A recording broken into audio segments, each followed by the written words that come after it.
Les États-Unis et Israël attaquent l'Iran. Les raisons de cet acte sont certainement multiples. Mais, et si je te disais que la véritable raison, tu ne l'as probablement même pas imaginée? Et cela a peut-être bien plus à voir avec le conflit ukrainien, même si ce n'est qu'en termes hypothétiques, qu'avec tout le reste, ni les dossiers d'Epstein, ni bien sûr l'armement nucléaire que théoriquement l'Iran était déjà sur le point d'obtenir. L'Iran, en fait, la question est bien plus complexe. Comment réagirais-tu si je t'assurais qu'en s'impliquant en Iran, les États-Unis cherchent en réalité à obtenir de l'électricité? Un affrontement direct avec la Chine, et pas seulement ça, c'est plus un test pour un éventuel affrontement, oui, effectivement, avec la Chine. C'est une théorie qui littéralement m'a époustouflée.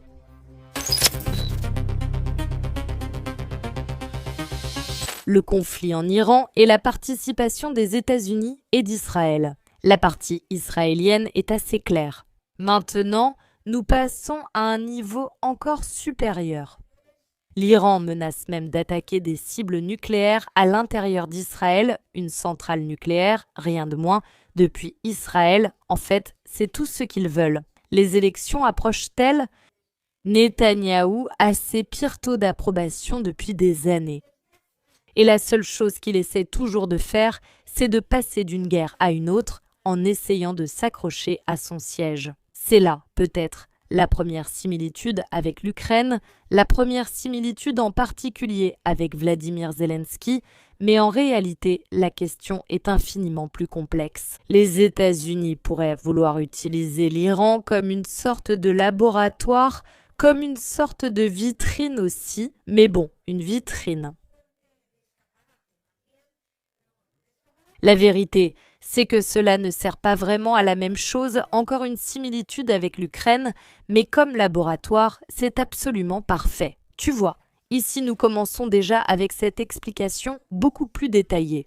Aujourd'hui, la Fédération de Russie et l'Ukraine se distinguent par une chose que personne ne peut leur enlever et qui fait d'eux des pays, assez coriaces. Difficile à gérer. Disons-le ainsi, en termes internationaux, ils ont de l'expérience en combat réel.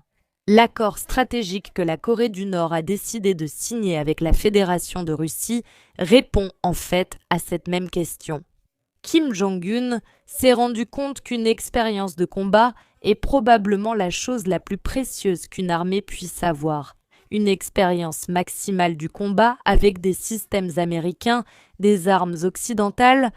C'est précisément pour cette raison que cet accord a été établi, selon lequel il ne s'agit plus seulement d'une défense mutuelle entre la Russie et la Corée du Nord, mais des soldats nord-coréens assurent désormais à la Russie un soutien dans le cadre de l'opération militaire spéciale. Mais, et les États-Unis? Quoi? Les États-Unis, qui essaient maintenant de se vendre comme l'une des plus grandes puissances au niveau international, se retrouvent en réalité complètement démunis. Face à la Russie, face à la Corée du Nord même, car elle a plus d'expérience réelle de combat, et bien sûr face à la Chine. C'est précisément là que la partie forte de cette théorie entre en jeu. Tout d'abord, et avant tout, les États-Unis. En Iran, en intervenant et en perdant ses propres hommes, qui se comptent déjà par centaines, il pourrait chercher à obtenir quelque chose à la place de l'Iran. Capable de structurer, de former, d'enseigner. Perdre son armée vraiment bien préparée, une armée que le reste des pays du monde, vraiment non. Pourquoi avoir peur? Mais pas seulement cela, l'Iran pourrait en ce moment même servir de laboratoire. Comme un scénario de guerre hypothétique contre la Chine, les États-Unis savent très bien que la Chine finira par intervenir à Taïwan depuis la Chine. En fait, tout indique qu'ils se préparent à cette manœuvre, en particulier pour l'année prochaine, pour 2027. Peut-être devraient-ils anticiper un peu les circonstances, mais bon, nous savons déjà qu'ils avancent à leur propre rythme là-bas. Il est peu probable qu'ils le changent pour absolument aucune circonstance au monde, quoi qu'il en soit. La Chine a des objectifs stratégiques en Iran. La Chine a des intérêts stratégiques, surtout en Iran, et par conséquent, elle est prête à se battre jusqu'au bout. Oui, il est peu probable qu'il y ait des militaires chinois sur le champ de bataille. Mais elle va effectivement aider avec ses données de renseignement, elle va aider autant qu'elle le pourra, peut-être avec des armes, peut-être avec la guerre électronique. La même chose exactement va faire la Fédération de Russie, qui a aussi beaucoup d'intérêt à maintenir un pays allié fort, mais dans ce conflit en particulier, elle a aussi beaucoup plus de points, également d'avantages. Cela ne l'empêche pas d'aider l'Iran. Mais avec qui cherche-t-elle vraiment à s'entraîner? L'affrontement avec les États-Unis, c'est presque certainement la Chine, car avec la Russie, ils mesurent déjà leur force sur le territoire de l'opération militaire spéciale. Cependant, la Chine, qui est en train de se préparer pour une possible intervention à Taïwan, améliore sa technologie et perfectionne sa stratégie. En définitive, elle se prépare à un affrontement très dur, un véritable combat. Un combat où les États-Unis, en affrontant l'une des puissances les plus importantes au monde, dans pratiquement tous les domaines, pourraient se retrouver complètement démunis. En gros, ce qui pourrait arriver ensuite, c'est-à-dire ce qui se passe actuellement en Iran, leur semblerait littéralement être une simple affaire mineure. Donc je pense que les États-Unis pourraient être en train de s'entraîner en ce moment au Moyen-Orient, s'entraînant et acquérant, je le répète, une véritable expérience de combat. Précisément pour ensuite la montrer face à une Chine qui effectivement veut aussi participer, même de façon minimale, au conflit en Iran. En fait, c'est exactement pour cela que les États-Unis sont présents là-bas. De l'expérience militaire, toujours plus d'expérience militaire, c'est ce qui intéresse tout le monde. Par conséquent, l'opération israélo-américaine contre l'Iran ne serait pas seulement une tentative de détruire le programme nucléaire, qui n'existe peut-être même pas en tant que tel au-delà d'une utilisation pacifique, ou de renverser le terrible régime des ayatollahs, ce qui, vous verrez, importe en réalité bien peu aux États-Unis. Mais il s'agit en fait d'une expérience stratégique bien plus vaste. Les analystes militaires américains l'appellent déjà le plus grand entraînement de l'armée américaine depuis la guerre froide. L'Iran est littéralement en train de devenir un terrain d'essai idéal, car il dispose de tout un ensemble de technologies avancées, tant de la Russie que, et surtout, de la Chine, qui leur fournissent ces technologies depuis des années.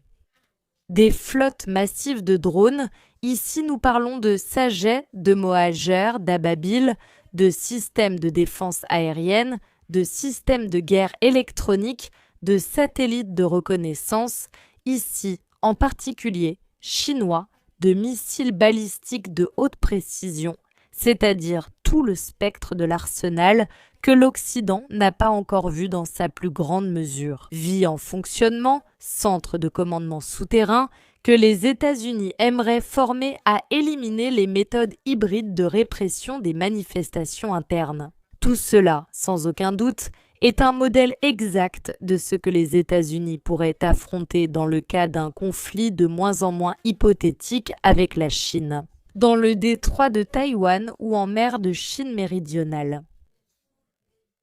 L'Iran, par conséquent, est devenu une sorte de simulateur des capacités de la Chine.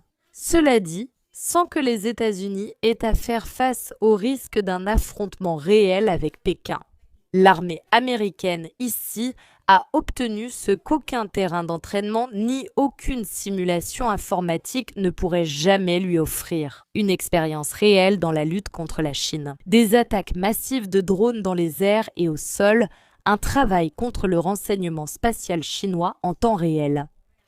Vérification de la résistance des bases et des navires face aux menaces hypersoniques et balistiques, interaction avec les alliés dans des conditions de feu intenses, de pertes et de dégâts. Les bases et l'image sont le prix des données, qui valent désormais des centaines de milliards de dollars et des années de recherche.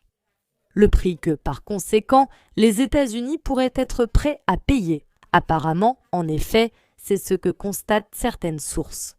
Donald Trump pourrait être complètement satisfait de la façon dont cela se déroule, cette expérience. En soi, il ne divertit pas les troupes avec des anecdotes, comme le fait Biden à Drumstein, mais il les entraîne au combat réel.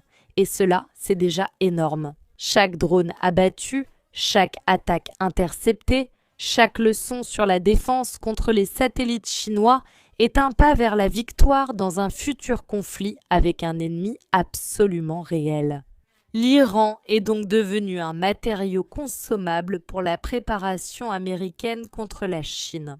En prime, la deuxième tâche a été résolue. La dette que Donald Trump semblait traîner avec Israël tout ce temps, maintenant, très probablement, a été largement réglée. Il n'est pas clair quelle était sa véritable ampleur, qu'elle soit financière, politique, militaire ou tout cela à la fois. Mais une attaque contre l'Iran est le maximum que les États-Unis pouvaient réellement faire pour Tel Aviv dans une intervention militaire directe. Israël a obtenu ce qu'il voulait, l'affaiblissement de son principal ennemi, la démonstration de la détermination des États-Unis à protéger leurs partenaires privilégiés. Les politologues évoquent une autre raison, venant aussi de Trump, mais celle-ci me semble, je ne sais pas, un peu plus personnelle, ce serait le prix Nobel de la paix. Le comité a complètement ignoré pendant des années toutes ses tentatives pour l'obtenir, attribuant le prix à n'importe qui, sauf à Donald Trump. Après le Groenland, où Donald Trump a ouvertement proposé d'acheter le territoire, le prix de la paix est devenu inatteignable pour lui. Et maintenant, il semble qu'il ait décidé qu'il valait mieux entrer dans l'histoire. Comme l'homme qui a changé le cours du conflit au Moyen-Orient et qui a préparé les États-Unis pour la bataille principale du XXIe siècle. Plutôt que comme le lauréat d'un prix décerné par un comité qui a perdu son autorité il y a bien longtemps. Pour Donald Trump, l'Iran, c'est très clair, ce n'est pas seulement une cible, c'est en fait bien plus, en partie bien plus, en partie bien moins. C'est un outil. Cela permet à l'armée d'apprendre, cela permet à Israël de se sentir en sécurité, cela permet à Donald Trump d'inscrire son nom dans l'histoire. Peut-être même au-dessus de Ronald Reagan, de Jimmy Carter, de Richard Nixon. Cette guerre n'est pas menée par l'Iran, ce que nous savions déjà, mais ici, nous le confirmons de manière définitive. Cette guerre est menée pour une raison bien différente, à cause de Donald Trump lui-même et en vue d'un futur conflit américain contre la Chine. Et tandis que d'autres pays expriment maintenant leur inquiétude de façon plus ou moins active, les États-Unis pourraient obtenir exactement ce dont ils ont besoin, c'est-à-dire une expérience réelle dans la lutte contre l'arme la plus moderne qu'ils pourraient rencontrer lors de la prochaine Grande Guerre. C'est-à-dire que pendant que les autres se contentent de regarder et de donner leur avis, les États-Unis acquièrent ce que certains de leurs adversaires possèdent déjà. Prenons par exemple la Fédération de Russie. Qu'en penses-tu? Expérience au combat? Avant tout, c'est peut-être justement pour cela. Cela vaudrait-il la peine de sacrifier autant d'hommes américains qui maintenant périssent sur le champ de bataille? Peut-être que c'est ce que pense l'administration Trump. Je crois que dans tous les cas, cela n'en vaut pas la peine car quoi qu'ils fassent en Iran, ils finiront par perdre. Je crois que dans le cas de l'Iran, cela n'en vaut pas la peine car quoi qu'ils fassent, ils finiront par perdre. Je crois, car quoi qu'ils fassent, ils finiront par perdre. Dans aucun cas, cela n'en vaut la peine. Aucun.